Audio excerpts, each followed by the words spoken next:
So நம்ம இன்னைக்கு ஒரு வீடியோல நம்ம சூப்பர் டேஸ்டியான ஒரு தாபா ஸ்டைல் பன்னீர் மசாலா தான் நம்ம பார்க்க போறோம். இது பட்டர் பன்னீர் இல்ல நார்மல் பன்னீர் மசாலா தான் நம்ம தாபா ஸ்டைல்ல வாங்க எப்படி பண்றதுன்னு பார்க்கலாம்.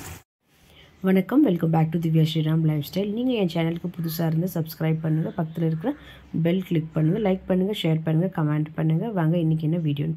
இப்போ நம்ம பன்னீர் ரோஸ்ட் பண்ணுறதுக்கு ஒரு 2-3 டேபிள் ஸ்பூன் அளவுக்கு எண்ணெய் ஆட் பண்ணிக்கிறேன். ஸோ எண்ணெய் நல்லா ஹீட் ஆகிடுச்சு. இதில் 200 கிராம்ஸ் பன்னீர் க்யூப்ஸாக கட் பண்ணி வச்சுருக்கிறேன், அதை ஆட் பண்ணிக்கிறேன். இது நல்லா நம்ம ரோஸ்ட் பண்ணிக்கலாம். ஒரு 2-3 நிமிஷம் அளவுக்கு நம்ம இது ரோஸ்ட் பண்ணி எடுத்துக்கலாம். உங்களுக்கு எந்த மாதிரி கட்டிங் வேணுமோ அந்த மாதிரி பண்ணிக்கலாம். நான் கொஞ்சம் மெலிசாவே பண்ணிக்கிறேன்.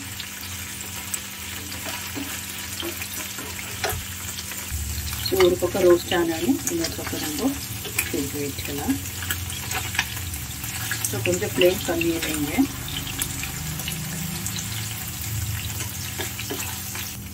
ஸோ பாருங்கள், இந்த அளவுக்கு நம்மளுக்கு ரோஸ்ட் ஆன போதும் நம்ம இதை எண்ணெயிலேருந்து எடுத்துடலாம். எடுத்து ஒரு பவுலில் செப்பரேட்டாக வச்சுட்டு போகிறோம்.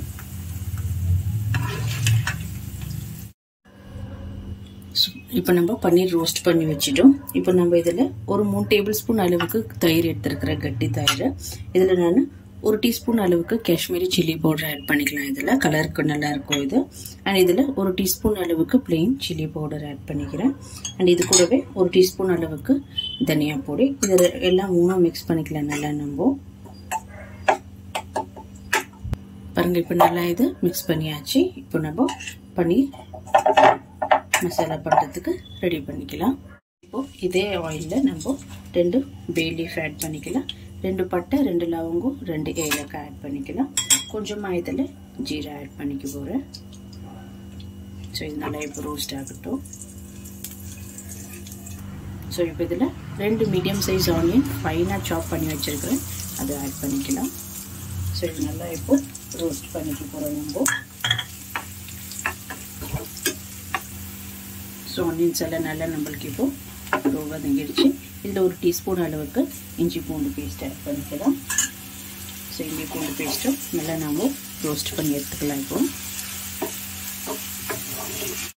ஸோ இஞ்சி பூண்டெல்லாம் நல்லா இப்போ நம்மளுக்கு வதங்கிடுச்சு. இதில் 2 டொமேட்டோ ஃபைனாக சின்னதாக சாப் பண்ணி வச்சுருக்கிறது இதை ஆட் பண்ணிக்கலாம். நீங்கள் வேணுமானா மிக்சியில் கூட கிரைண்ட் பண்ணி கோர்ஸாக எடுத்துக்கலாம். இப்போ இது நல்லா டொமேட்டோ நல்லா மேஷ் ஆகி நம்மளுக்கு குக் ஆகணும். இது ஒரு 5 to 10 மினிட்ஸ் ஆகும் நல்லா குக் ஆகிறதுக்கு. இது குக் ஆகுது இப்போது.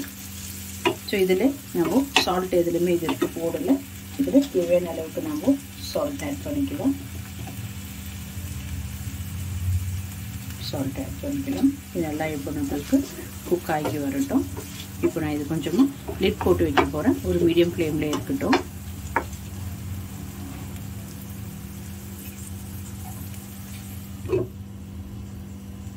ஸோ பாருங்கள், இப்போ ஒரு 10 மினிட்ஸ் ஆச்சு. நம்ம டொமேட்டோ ஆட் பண்ணி ஸோ இது நல்லா இப்போ மசிஞ்சிடுச்சு.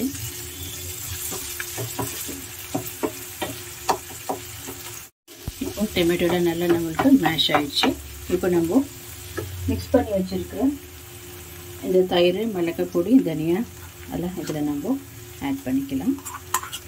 இதில் வேணும்னா கொஞ்சோண்டு நம்ம தண்ணியை ஆட் பண்ணி மிக்ஸ் பண்ணிக்க போகிறோம்.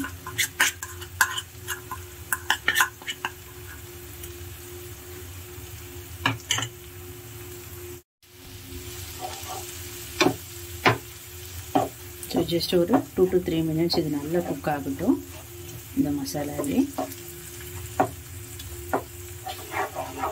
ஸோ பாருங்கள், இப்போ இது நல்லா குக் ஆகி ஆயிலெல்லாம் பிரிஞ்சு வந்துச்சு நம்மளுக்கு ஒரு 5 மினிட்ஸு.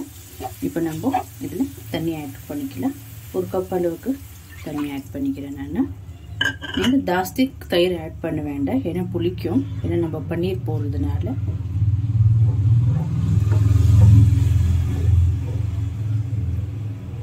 ஸோ இன்னும் கொஞ்சம் கூட தண்ணி கூட ஆட் பண்ணிக்கலாம் நம்ம இப்போ இதில். ஸோ நல்லா இது இப்போது ஒரு கொதி வரட்டும். ஒரு 5 மினிட்ஸ் நல்லா ஹை ஃப்ளேமில் வச்சு நம்ம இது பாயில் பண்ணி எடுத்துக்கலாம். ஸோ பாருங்கள், இப்போது ஒரு 5 மினிட்ஸ் நல்லா இது பாயில் ஆகி வருது. இப்போ நம்ம எண்ணெயில் ரோஸ்ட் பண்ணி வச்சுருக்கிற பன்னீரை ஆட் பண்ணிக்கலாம்.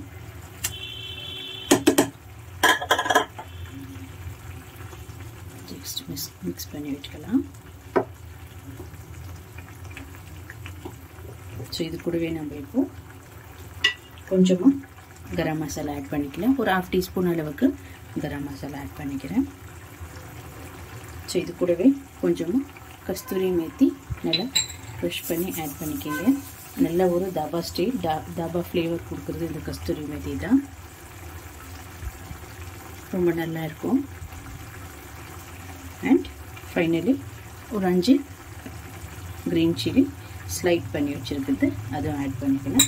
இப்போ லைட்டாக நான் ஜஸ்ட்டு மிக்ஸ் பண்ணி விடுறேன்.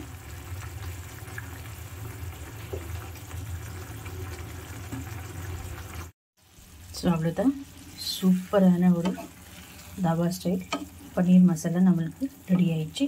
இந்த கன்சிஸ்டன்சியில் இருந்தால் நம்மளுக்கு சப்பாத்தி, நான் இல்லை பூரி அந்த மாதிரி நல்லா சாப்பிடலாம்.